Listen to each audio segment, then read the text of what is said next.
নমস্কার, সকলকে স্বাগত জানাই আমার চ্যানেল ইনভেস্ট উইথ নিশানের পক্ষ থেকে। আজকে ৮০তম স্বাধীনতা দিবস, সেই জন্য সকলকে চ্যানেলের পক্ষ থেকে জানাই স্বাধীনতা দিবসের আন্তরিক শুভেচ্ছা। আজকে যে বিষয়বস্তু নিয়ে আমি ভিডিওটি তৈরি করছি, আপনারা থাম্বনেল দেখে কিছুটা বুঝতে পেরে গেছেন। মেনলি আজকে ভিডিওটি থাকছে 2047 সালকে আমরা যে ভারতবর্ষকে দেখব সেটার উপর বেস করে, অর্থাৎ গভর্নমেন্টের যে ফোকাস রয়েছে ভারতকে একটি ডেভেলপড নেশনে পরিণত করা, যেটাকে তারা একটা বিকশিত ভারত হিসাবে দেখতে চাচ্ছেন, সেই বিষয়ের উপর কি আমরা ফোকাসে রাখব, কোন কোন বিষয় মাথায় রেখে ইনভেস্টররা চলবেন এবং কোন কোন স্টকের মধ্যে তার প্রভাব আমরা আগামীতে দেখতে পারবো। এখানে যা কিছু আলোচনা হবে সম্পূর্ণ আমার নিজের ধারণা এবং আমার নিজের রিয়ালাইজেশন থেকেই আলোচনাটি করব। কারণ ভারতবর্ষ যদি 2047 সালে আত্মনির্ভর ভারতে পরিণত হয়, তাহলে তার কিছু কিছু কিন্তু টেইলউইন্ডস থাকবে, যার প্রভাব ভারতবর্ষকে সেই জায়গায় নিয়ে যাবে। আমরা আজকে প্রধানমন্ত্রীর যে ভাষণ শুনেছি সকালে, সেখানে কিন্তু তিনি কিছু কিছু বিষয়ের উপর জোর দিয়েছেন। মূল লক্ষ্যই কিন্তু হলো বিকশিত ভারত 2047, ভারতকে একটা উন্নত দেশ হিসাবে গড়ে তোলাই প্রধান লক্ষ্য।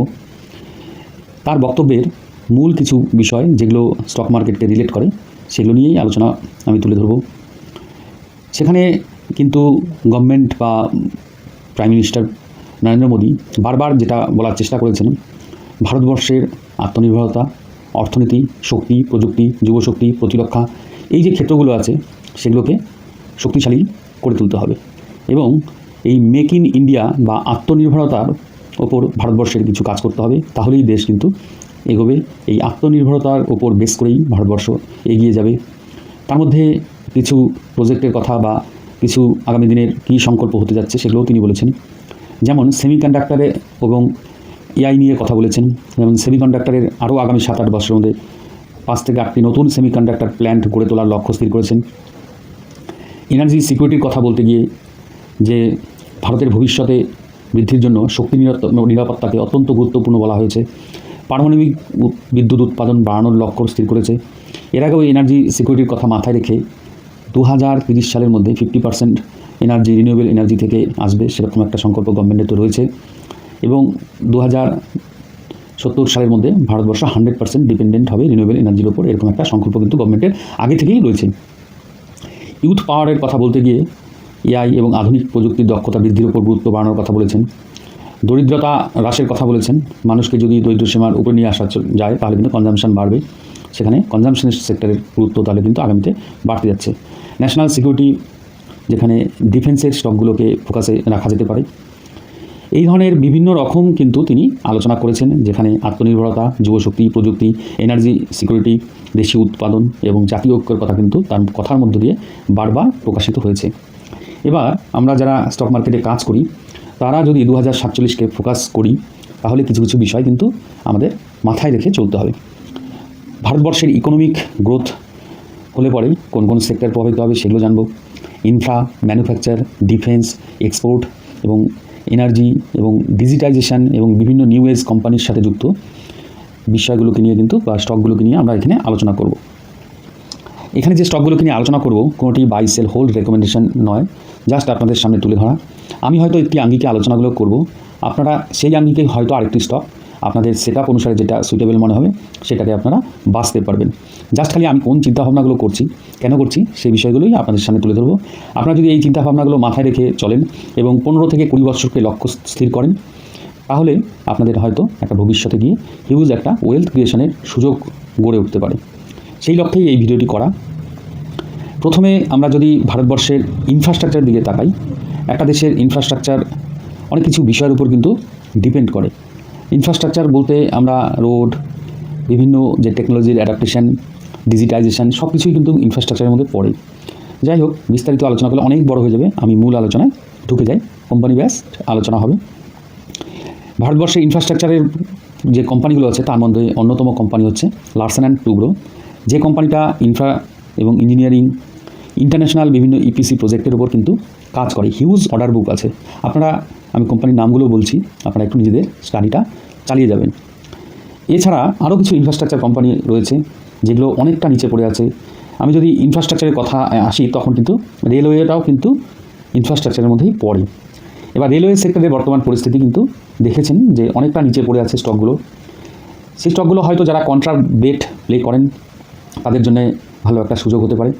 তার মধ্যে অন্যতম কোম্পানি হচ্ছে RVNL, প্রচুর অর্ডার পায়, কিন্তু স্টকের সেন্টিমেন্ট খুবই খারাপ জায়গায় রয়েছে।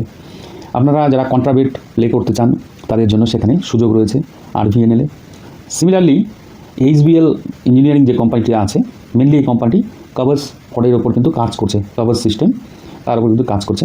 18% মতো কিন্তু রেভিনিউ ফল করেছে কোম্পানিটার কিছুদিন আগে রেজাল্টে আমরা দেখেছি, কিন্তু এর মধ্যে কিন্তু পোটেনশিয়ালিটি কিন্তু রয়েছে, যে জন্যই আমি বললাম যে এটা কন্ট্রাবেট হতে পারে। আরেকটি ইনফ্রাস্ট্রাকচারের কোম্পানি যেটা আমার খুব ভালো লাগে, KNR কনস্ট্রাকশন। এই কোম্পানিটা কিন্তু একটা হিউজ কারেকশনের মধ্যে দিয়ে যাচ্ছে, অনেকটা নিচে পড়ে আছে। এখানেও একটা কিন্তু সুযোগ রয়েছে, যেখানে অনেকটা হয়তো ভ্যালুয়েশন কমেছে, একটা ঠিকঠাক ভ্যালুয়েশনে কোম্পানিটা মোটামুটি ট্রেড করছে, এটাও দেখতে পারেন। এই যে ইনফ্রাস্ট্রাকচারের কোম্পানি, এর সাথে সাথে আরও কিছু কিন্তু ইনফ্রাস্ট্রাকচারের কোম্পানি রয়েছে। আমি আলোচনা করতে করতে বিভিন্ন সময় একটু বিক্ষিপ্তভাবে আলোচনাগুলো করব, আপনার খাতা কলম নিয়ে বসলে পরে নোট করতে সুবিধা হবে।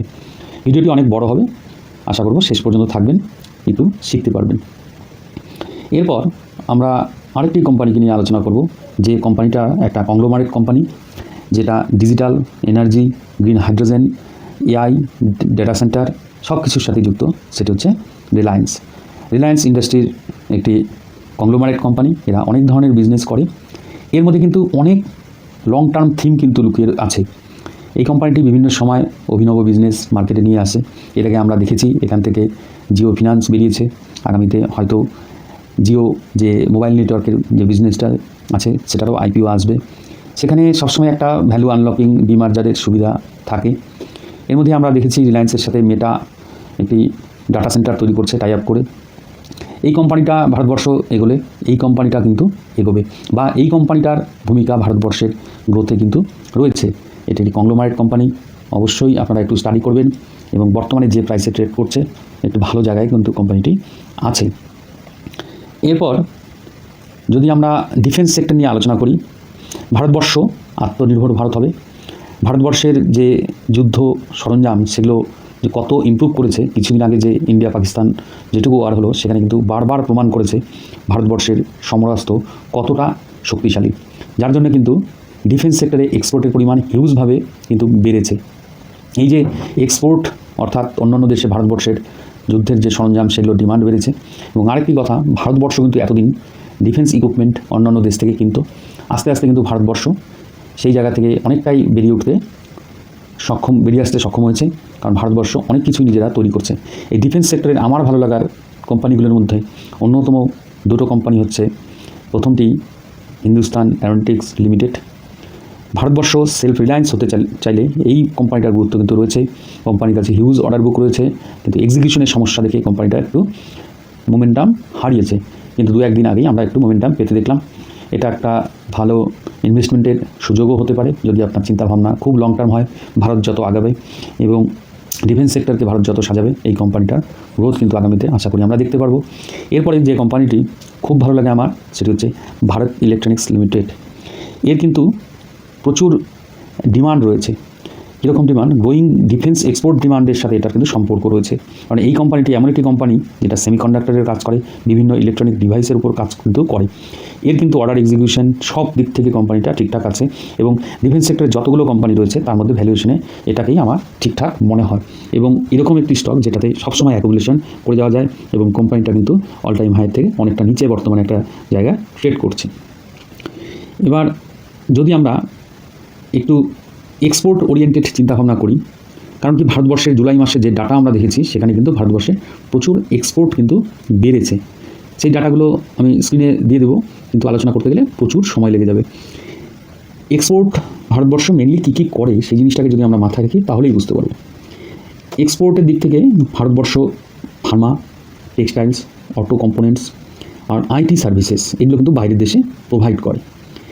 এবার ফার্মা কোম্পানিগুলোর মধ্যে অন্যতম কিন্তু রয়েছে আমাদের ডিভিস ল্যাব এবং সান ফার্মা, যাদের কিন্তু অন্য দেশ থেকে এরা কিন্তু এক্সপোর্ট করে প্রচুর মুদ্রা কিন্তু ভারতবর্ষে নিয়ে আসে। এছাড়াও আরও কিছু কোম্পানি রয়েছে, Cipla, Aurobindo Pharma, doctor Reddy's lab, এগুলো তো রয়েছে, কিন্তু ডিভিস ল্যাব এর মধ্যে কিন্তু প্রচুর কিন্তু স্কোপ রয়েছে। এরপরে যদি আমরা টেক্সটাইল সেক্টরের দিকে দেখি, যে কোম্পানিগুলো রেভিনিউ জেনারেট করে দেয়, বৈদেশিক মুদ্রা অর্জন করে দেয় ভারতবর্ষকে, তার মধ্যে কিন্তু রয়েছে ওয়েলস্পান লিভিং, গোকুলদাস এক্সপোর্ট। আমি কিছু কিছু কোম্পানির নাম বলছি, এর সাথে সাথে কিন্তু আরও অনেক কোম্পানি আছে যেগুলোও কিন্তু মার্কেটে ট্রেড হয়। আপনারা একটু নিজেদের সেটআপ অনুসারে দেখে নেবেন আপনার সেটআপে কোনটি বেস্ট কোম্পানি, সেটা নিয়ে আপনারা চিন্তাভাবনা করতে পারেন। এবার অটো এবং অটো কম্পোনেন্টস নিয়ে যদি আলোচনা করি, আমার কাছে ভালো লাগছে বাজাজ অটো। কারণ কি, বাজাজ অটোর যদি দেখি, আমরা লাস্ট কোয়ার্টারে দেখেছি যে এর দেশীয় যে সেলস সেটা 1% মতো কমেছে, কিন্তু এক্সপোর্ট কিন্তু বেড়েছে। ব্রাজিল, নাইজেরিয়া এই সব দেশে কিন্তু এর প্রচুর এক্সপোর্ট হয়। মেনলি টু হুইলার এবং থ্রি হুইলার সেক্টরে এর অবদান রয়েছে। এই বাজাজ অটোকে নিয়ে আমি কিছুদিন আগে একটা কিন্তু ভিডিও করেছি, এবং কোম্পানিটি কিন্তু ভালো একটা মোমেন্টামের মধ্যে কিন্তু রয়েছে, এবং লং টার্ম প্রসপেক্ট আমি এর মধ্যে আরও কিন্তু দেখতে পাচ্ছি। এরপর দ্বিতীয় যে কোম্পানিটি আমার ভালো লাগে সেটা হলো আইচার মোটর।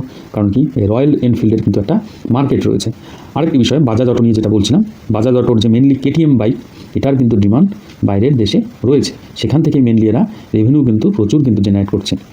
এরপর অটো কম্পোনেন্টের যে বিভিন্ন কোম্পানিগুলো আছে, তার মধ্যে কিন্তু একটা অন্যতম কোম্পানি হচ্ছে সোনা বিএলডব্লিউ প্রিসিশন। গ্লোবাল যে ইভি বা অটো কম্পোনেন্টের যে ক্রিটিক্যাল কম্পোনেন্টগুলো থাকে, সেগুলোর জন্য কিন্তু এই কোম্পানিটার ডিমান্ড কিন্তু রয়েছে। এই কোম্পানিটাও একটা ভালো কোম্পানি। কোনো সময় যদি কারেকশানে বা কোনো সময় যদি ভালো ভ্যালুয়েশনে কোম্পানিটি আসে, এটাও কিন্তু একটা আপনাদের ওয়াচ লিস্টে রেখে চলার মতো স্টক। আমার কাছে এই তিনটে অটো কম্পোনেন্টের বা অটো স্টক ভালো লাগছে, সেগুলো নিয়ে আলোচনা করলাম। এছাড়াও এর বাইরে অনেক কোম্পানি আছে, সেগুলো নিয়ে আপনারা ভাবতে পারেন। এই ছিল এক্সপোর্টের যে ব্যাপারটা। এবার এক্সপোর্টের মধ্যে আমরা তো আগেই বলেছি ডিফেন্স সেক্টর, সেগুলো নিয়ে তো কথা হলো। এরপর ইলেকট্রনিক্স যদি কোম্পানির কথা বলি, তার মধ্যে তো অন্যতম আমি বলেইছি যে ভারত ইলেকট্রনিক্স। তাছাড়াও কিছু কিছু স্টক রয়েছে যেগুলোর কিন্তু এক্সপোর্ট কিন্তু আমাদের দেশ থেকে হয়। যেমন আপনারা জানেন, যত আইফোন বিক্রি হয় বিশ্বে, তার 1/4 কিন্তু এখন ভারতবর্ষেই তৈরি হচ্ছে, এবং গভর্নমেন্ট সেমিকন্ডাক্টর নিয়ে কিন্তু ভালো ফোকাস কিন্তু দেখাচ্ছে। তার মানে এখানে একটা টেল উইন্ড কিন্তু রয়েছে, যার জন্যে পেছন থেকে একটা পুশ কিন্তু পাচ্ছে বিভিন্ন পিএলআই স্কিমের মাধ্যমে। এবার এই সেমিকন্ডাক্টর স্টকের মধ্যে কোন স্টকটা ভালো হবে?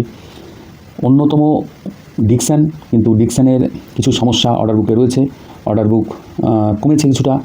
সেই জায়গায় দাঁড়িয়ে আমার কিছু স্টক যেগুলো ভালো লাগছে বর্তমানে, তার মধ্যে অন্যতম হচ্ছে সিজি পাওয়ার। তাছাড়া বেল তো আগেই বললাম, ভারত ইলেকট্রনিক্স। এরপরে কেন্স টেকনোলজি। মোটামুটি একটা যদি সেমিকন্ডাক্টর স্টকের একটা পোর্টফোলিও হয়, তার মধ্যে এই তিনটি স্টক নিয়ে কিন্তু ভাবা যেতে পারে। এরপর যদি কেউ একটা এআই এর জন্য ব্যালেন্স পোর্টফোলিও বানায়, তার কোন কোন স্টকগুলো থাকতে পারে? এআই স্টক যদি স্ক্রিনে আমি এখানে অনেকগুলোই দেখাচ্ছি আপনাদেরকে, কিন্তু আপনার সেটআপ অনুসারে কোনটা সুটেবল একটু কিন্তু দেখে নেবেন। কারণ কি, এআই বলতে শুধু যে একদম পিওর এআই স্টক সেরকম নয়। কারণ কি, আইটি স্টকগুলোও কিন্তু এআই ক্লাউড এগুলো কিন্তু অ্যাডাপ্টেশনের দিকে ঝুঁকছে। সেই জায়গায় দাঁড়িয়ে যে কোম্পানিটা আমার কাছে ভালো লাগে, তার মধ্যে আমার অন্যতম কোম্পানি হচ্ছে পারসিস্টেন্ট সিস্টেম। এরা মিড ক্যাপ রেঞ্জের কোম্পানি, এর মধ্যে একটা পোটেনশিয়ালিটি আমি কিন্তু দেখতে পাচ্ছি। নেটওয়ার্ক টেকনোলজি কিন্তু অনেকটা গ্রোথ করেছে, একটু রিস্কি বেট হতে পারে। এছাড়া অন্য অন্য যে কোম্পানিগুলো আছে, তার মধ্যে E2E network, CPU cloud, AI ইনফ্রাস্ট্রাকচারের উপরে কাজ করে থাকে, এই কোম্পানিটাকে ভালো লাগছে। আর নেটওয়ার্ক টেকনোলজি আগেই বললাম, এআই সার্ভিসেস এবং ডাটা সেন্টারের উপরে কিন্তু এর ভূমিকা কিন্তু প্রচুর রয়েছে। স্পেশাল যে কম্পিউটারগুলো হয় সেগুলোর উপরেও কিন্তু এই কোম্পানিটি কাজ করে, এবং কোম্পানিটি মোমেন্টামে রয়েছে। যে কোনো সময় যে কোনো একটা কারেকশান, কোনো সময় মার্কেটের সেন্টিমেন্ট খারাপ হলেও সব কোম্পানি পড়ে, তখন যদি সুযোগ হয়, সুযোগ আপনারা দেখতে পারেন, আপনারা সেটআপ অনুসারে কাজ করবেন। এবার ভারতবর্ষের বিভিন্ন স্টক যেগুলো ইকোনমিক গ্রোথের সাথে যুক্ত, এবং বর্তমানে যদি আমি ব্যাংকিং এবং এনবিএফসির কথা বলি, যেগুলো ভারতবর্ষের চালিকা শক্তি বলা হয় ফিনান্সের যে স্টকগুলো, সেগুলোর মধ্যে অন্যতম আমি স্টেট ব্যাংককেই রাখবো। এবং স্টেট ব্যাংকের মধ্যে বর্তমানে যে কন্ডিশন রয়েছে, এবং আইসিআইসিআই ব্যাংককেও আমি ভালো চোখে দেখি, কিন্তু এর মধ্যে আমি আশা করি এই দুটো ব্যাংকেই কিছুটা অন্তত কারেকশন হওয়া প্রয়োজন। এইচডিএফসি ব্যাংক অনেকটা কারেকশন হয়েছে। যারা ভ্যালু ইনভেস্টিং বোঝেন, সঠিক ভ্যালুয়েশনে কিনতে চান, তাদের জন্য কিন্তু এইচডিএফসি ব্যাংক এখন একটা সুযোগ। হয়তো আপনাকে 2-1 বছর থামিয়ে রাখবে, মোমেন্টাম হয়তো নাও পেতে পারে, কিন্তু যে জায়গায় কোম্পানিটা ট্রেড করছে, এর যে সমস্যাগুলো ছিল সেগুলো আমরা জানি, যে কর্পোরেট গভর্নেন্সের কিছু সমস্যা, এর আগেও অনেক ব্যাংকিং সিস্টেম অনেক রকমের অভিযোগ উঠেছে। পরে দেখা যায় যে সেগুলো রিকভার করে সমহিমায় কিন্তু আবার সেই স্টকগুলো ট্রেড করে। এত বড় ব্যাংক এত সহজে ধ্বংস হয়ে যাওয়ার কথা নয়। সুতরাং এটা একটা আপনাদের কন্ট্রাবেট বলুন আর ভ্যালু ইনভেস্টিংয়ের সুযোগই বলুন, আমার মনে হয় কোথাও একটা আছে। এরপর ইকোনমিক গ্রোথ হলে কনজামশন পাওয়ার বাড়বে, তার সাথে সাথে আরও কিছু স্টক কিন্তু রয়েছে, যেমন আইটিসি ভালো ভ্যালুয়েশনে কিন্তু আছে, যারা আপনারা ডিভিডেন্ড পেতে চান তাদের জন্য একটা বেস্ট অপশন। এর সাথে সাথে এনবিএফসি যদি বলি, পিএফসি একটি ভালো ভ্যালুয়েশনে ট্রেড করছে, অনেকটা কারেকশন হয়েছে, আগামীতে পিএফসি আর আরইসি মার্জ হয়ে গেলে পরে সেখানে একটা সুযোগ কিন্তু দেখা দিতে পারে। এরপরে ইরেডা যে কোম্পানিটি রয়েছে, সেই কোম্পানিটাও কিন্তু একটা খুব কারেকশনের মধ্যে দিয়ে গেছে, কিন্তু কোম্পানি কিন্তু খুব ভালো কোম্পানি, স্ট্রং কোম্পানি, যে কোনো সময় এতে মোমেন্টাম চলে আসতে পারে, এখানে একটা কন্ট্রাবেট প্লে করাই যেতে পারে। এবার কনজামশন সেক্টরের আরেকটি কোম্পানি নিয়ে কথা বলবো, আমার ভালো লাগে, যে কোম্পানিটি কোনো ইনভেস্টারকে কোনো সময়ই ঠকায়নি, যদি সে লং টার্ম হোল্ড করে থাকে, কেউ 2 বছরের বেশি যদি কেউ হোল্ড করে থাকে, এর থেকে 2 বছর কাউকেই হয়তো আশাহত করেনি, সেই কোম্পানিটি হলো one and only Titan. Large player, tata গ্রুপের কোম্পানি, আপনারা জানেন এটা কী সেক্টরে কাজ করে, গোল্ড জুয়েলারি, তাছাড়াও এদের তানিশ বলে যে ব্র্যান্ডটি আছে, জেমস পার্ল, এইসবের উপর কাজ করে, আইওয়ারের উপরে কাজ করে, রিস্ট ওয়াচের উপরে কাজ করে, বিভিন্ন রকম ক্ষেত্রে কিন্তু এর কিন্তু বিজনেস রয়েছে, এবং বিজনেসটার মধ্যে একটা গ্রোথ কিন্তু সবসময় কিন্তু দেখা যায়। কোনো একটি দুটি কোয়ার্টারে হয়তো রেজাল্ট খারাপ হলো, কিছুটা ফল হলো, সুযোগ হলো, সেখানে একটা এন্ট্রির সুযোগ আপনারা দেখতে পারেন। যদি আপনার স্বপ্ন 15 থেকে 20 বছরের হয়, আপনার পোর্টফোলিওকে স্টেবিলিটি কিন্তু প্রদান করবে এই টাইটেন, স্টেট ব্যাংক, এই ধরনের যে কোম্পানিগুলো রয়েছে। এবার যদি আমরা ভারতবর্ষের যে রিনিউয়েবল এনার্জির কথা বলছি, রিনিউয়েবল এনার্জি থিমকে আমরা প্লে করি, তাহলে কিন্তু কিছু স্টককে আমাদের মাথায় রেখে চলতে হবে। সেই স্টকগুলোর মধ্যে কী কী অন্যতম রয়েছে সেগুলো নিয়েও একটু কিন্তু আলোচনা মনে হয় প্রয়োজন আছে। এবার রিলায়েন্সকে নিয়ে তো আমি আগেই বলেছি যে একটি ডিজিটাল বা clean energy, green hydrogen, data centre সব কিছুর সাথে যুক্ত এনার্জি সেক্টরের কোম্পানি হিসাবেও ওরা তো অয়েলের কাজ করেই, সেটা রিলায়েন্স তো আছেই। এরপর ক্লিন এনার্জি, যদি পিওর ক্লিন এনার্জি প্লে হয়, তখন কিছু কিছু কোম্পানি আমার ভালো লাগে, বিভিন্ন কারণে বিভিন্ন কোম্পানিগুলো ভালো লাগে। আমি কিন্তু এখানে অনেকগুলো কোম্পানিকে নিয়ে আলোচনা করব, মনে হয় প্রয়োজন আছে, আপনাদের সামনে একটু তুলে ধরার প্রয়োজন আছে। প্রথম যে কোম্পানিটি নিয়ে আলোচনা সেটা হচ্ছে Waaree energies, largest solar panel manufacturer, এর কিন্তু প্রচুর মার্কেট শেয়ার রয়েছে। এই কোম্পানিটি একটি ভালো কোম্পানি, এবং কোম্পানিটি একটি রেঞ্জের মধ্যে দীর্ঘদিন ধরে কিন্তু ট্রেড করছে। এই কোম্পানিটাকেও আপনারা ওয়াচ লিস্টে রেখে দেখতে পারেন। এরপর যে কোম্পানিটি আছে সেম সেক্টরের কোম্পানি প্রিমিয়ার এনার্জিস, যেটা হচ্ছে ব্যাটারি এনার্জি স্টোরেজের যে কন্টেনারগুলো থাকে সেগুলো তৈরি করে, সোলার সেলস মডিউলস তৈরি করে, এবং ইপিসির কাজ করে থাকে। এর কিন্তু হিউজ এক্সপোর্ট মার্কেট কিন্তু রয়েছে। এই কোম্পানিটা কিন্তু একটা জায়গায় একটা রেঞ্জের মধ্যে কয়েকদিন ধরে ট্রেড করছে। এরপর অন্যতম আরেকটি company Acme solar holdings limited, এটা মেনলি ব্যাটারি এনার্জি স্টোরেজের উপরে কাজ করে। এরা বিভিন্ন ধরনের পার্ক তৈরি করে, সেগুলো তারপরে অন্য কোম্পানিকে হ্যান্ড ওভার করে বা রেন্টে দেয়, একটু নিজেরা স্টাডি করে নেবেন। এরপর আরেকটি কোম্পানি আদানি গ্রিন, আপনারা জেনে থাকবেন বা জানেন হয়তো, লার্জেস্ট রিনিউয়েবল এনার্জি পার্ক যেটা তৈরি করছে গুজরাটে, যেখানে সোলার এবং উইন্ড এনার্জির উপর জোর দিয়েছেন, এবং তার সাথে সাথে এটা কিন্তু ব্যাটারি এনার্জি স্টোরেজের উপরেও কাজ করে। ভারতবর্ষের অগ্রগতির জন্য দুটো কোম্পানি, আদানি গ্রুপ কংগ্লোমারেট যেটা আছে, আদানি গ্রুপ এবং রিলায়েন্সের গুরুত্ব কিন্তু আছে, সুতরাং কোনোভাবেই এদেরকে কিন্তু ছোটো করে দেখা ঠিক হবে না। এরপরে আরেকটি সোলার এনার্জির কোম্পানি যে রয়েছে, যেমন Borosil, largest solar glass manufacturer, solar panel যে তৈরি হয় সেখানে কিন্তু গ্লাসের প্রয়োজন হয়। এই বোরোসিল রিনিউয়েবলস কিন্তু এই কাজটি করে থাকে, মনোপলি বলা চলে। আপনারা কিন্তু এখানে একটু স্টাডি করে দেখতে পারেন। এই ধরনের বিভিন্ন যে ইমার্জিং থিম রয়েছে, যেমন যদি নিউ এজ কোম্পানি নিয়ে আজকে আমরা আলোচনা করি, নিউ এজ অনেক কোম্পানি রয়েছে, তার মধ্যে সবথেকে আমার ভালো লাগে ইটার্নাল, যে কোম্পানিটা কিন্তু নিজেদেরকে প্রফিটেবল করার সচেষ্ট হয়েছে, এবং বিজনেস ডে বাই ডে বাড়ছে, এবং স্টক ভালো প্রাইসে ট্রেড করছে। এখান থেকে কিন্তু ভালো একটা রিটার্ন গত দিনেও দিয়েছে, আগামীতেও দিতে পারে, কারণ ব্লিঙ্কিট এদের যে সাবসিডিজ রয়েছে সেটা কিন্তু খুব লাভজনক বিজনেস। এবং আমরা একটু যারা ডিজিটাল যুগে এখন আছি, তারা সবসময় কিন্তু ঘরে বসে সুবিধাটা পেতে চাই। এই অনলাইন ফুড ডেলিভারির বিজনেস আগামীতে আশা করি বাড়বে। ছোটো ছোটো শহরে এদের এক্সপানশনের সুযোগ আছে, কারণ বড় শহরে আছে, ছোটো ছোটো শহরেও কিন্তু পৌঁছে যাবে এরা। এর সাথে সাথে আপনারা সুইগিকেও দেখতে পারেন, কিন্তু সুইগি আর ইটার্নালের মধ্যে আমার ইটার্নাল বেস্ট মনে হয়, তাই আপনাদের সামনে তুলে ধরলাম। এরকম অনেক নিউ এজ কোম্পানি রয়েছে, এগুলোকে নিয়ে দেখবেন। পাইন ল্যাব রয়েছে, যা নতুন লিস্টেড কোম্পানি, তার মধ্যেও কিছু কিছু নিউ এজ কোম্পানি আছে। সুইগি তো বললামই, পাইন ল্যাব, হোনাসা কনজিউমার, এগুলো আপনারা দেখতে পারেন। আপনাদের যে ডাটাগুলো লং টার্ম ইনভেস্টমেন্টের জন্য দরকার, আপনাদের নিজস্ব যে সেট আপ আছে সেখানে ফেলে দেখবেন কোনটা আপনাদের সুইটেবল মনে হয়, সেটা নিয়ে আপনারা ভাবতে পারেন। এরপর যদি আমরা বায়োগ্যাসের কথা বলি, ট্রুঅল্ট বায়ো এনার্জি, নতুন লিস্টেড কোম্পানি, কিছুদিন আগে লিস্টেড হয়েছে, 1 বছর হয়নি এখনও। এই কোম্পানিটাকে নিয়েও আপনারা একদম স্টাডি করে দেখবেন, কিন্তু লার্জেস্ট প্লেয়ার বায়োগ্যাসের ওপর কাজ করে থাকে। এরপর আমরা যে জলজীবন মিশন, যে উইন্ডস রয়েছে গভর্নমেন্টের তরফ থেকে বিভিন্ন স্কিমে যে সুবিধা পাচ্ছে কোম্পানিগুলো, তার মধ্যে অন্যতম কিন্তু এই ওয়াটার ট্রিটমেন্ট যে প্লান্ট তার উপরে কাজ করে বাটেক ওয়াবাক, এবং আরেকটি কোম্পানি রয়েছে এনভাইরো ইনফ্রা। কোম্পানিটির একটু রেজাল্ট খারাপ হয়েছে, তার জন্য কিন্তু একটা কারেকশন কয়েকদিন ধরে আমরা দেখছি। কিন্তু কোম্পানির কিন্তু ফান্ডামেন্টাল স্ট্রং, এবং এই কোম্পানির যে ম্যানেজমেন্টের যে বক্তব্য, সেখানে কিন্তু ভালো স্ট্রং গ্রোথের প্রসপেক্ট কিন্তু আমরা দেখতে পাচ্ছি। যদি ম্যানেজমেন্ট যে কথা বলছে সেই কথা অনুসারে যদি কোম্পানি কাজ করে, তাহলে এই কোম্পানির স্টকে আমরা কিছুটা হলেও ভ্যালু এক্সপেনশন এবং প্রাইস অ্যাপ্রিসিয়েশন দেখব আশা করি। আজকের ভিডিওতে প্রচুর কোম্পানি নিয়ে আলোচনা করলাম, কোনটা করবেন না করবেন সম্পূর্ণ আপনাদের যে নিজস্ব সেট আপ আছে সেটাতে ফেলে যে কোম্পানিটা আপনাদের ভ্যালুয়েশন, আপনাদের যে কোম্পানিটা আপনাদের মনে করুন যার ইচ্ছে যে আমি ডিভিডেন্ড পাবো সেরকম কোম্পানি নিয়ে আলোচনা করেছি। কেউ কন্ট্রাবেট প্লে করেন সেই ধরনের কোম্পানি নিয়ে আলোচনা করেছি। যারা ভ্যালু ইনভেস্টিং পছন্দ করেন সেই ধরনের কোম্পানি নিয়েও আলোচনা করেছি, এবং নিউ এজ কোম্পানির যারা ইন্টারেস্ট সেগুলো নিয়েও আলোচনা করেছি। গ্রিন এনার্জি, রিনিউয়েবল এনার্জি সব বলেছি।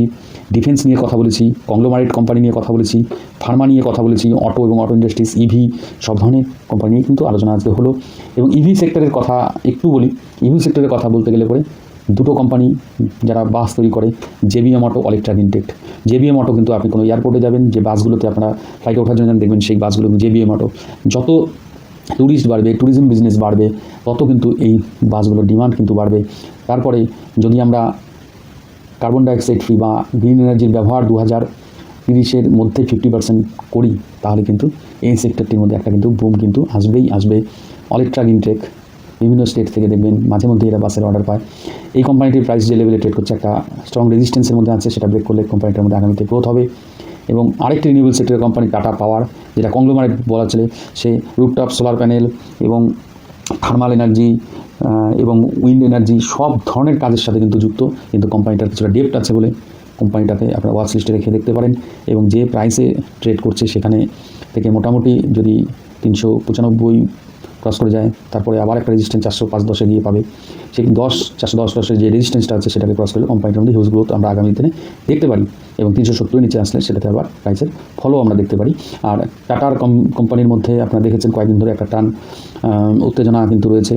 এই আজকেই হয়তো একটা খবরে আমি দেখলাম, যেখানে কোরাম না হওয়ার জন্য তাদের যে মিটিং সেটা হয়তো বানচাল হয়ে গেছে। এই কোম্পানিটা কিছুদিন একটু টালমাটাল অবস্থায় থাকবে, সুতরাং ওয়াচ লিস্টে রেখে দেখুন আগামীতে কী হয়, তাদের বোর্ডের কী সমস্যা চলছে সেটার সমাধান হয় কি না। আপনারা শুনেছেন চন্দ্রশেখর এর মধ্যেই রেজিগনেশন দিয়েছেন। যাই হোক, টাটা সন্সের চেয়ারম্যান। এবার আজকের ভিডিও অনেকটা দীর্ঘ হলো, অনেক লেন্দি হলো, অনেকদিন পর চ্যানেলে ভিডিও দিলাম, তাই একটু আপনাদের সামনে অনেক বড় ভিডিও আনতে হলো আমাকে। আগামী 7-8 দিনও হয়তো আমি ভিডিও দেওয়ার সময় পাবো না। তো ভিডিওটি যদি ভালো লাগে, এখান থেকে ন্যূনতম কিছু যদি শিখে থাকেন বা জেনে থাকেন, তাহলে একটু লাইক করবেন, কমেন্ট করবেন, এবং যারা নতুন আছেন চ্যানেলে তাদেরকে বলবো চ্যানেলটিকে সাবস্ক্রাইব করবেন, চ্যানেলটিকে এগিয়ে নিয়ে যেতে সাহায্য করবেন। ধন্যবাদ, ভালো থাকবেন।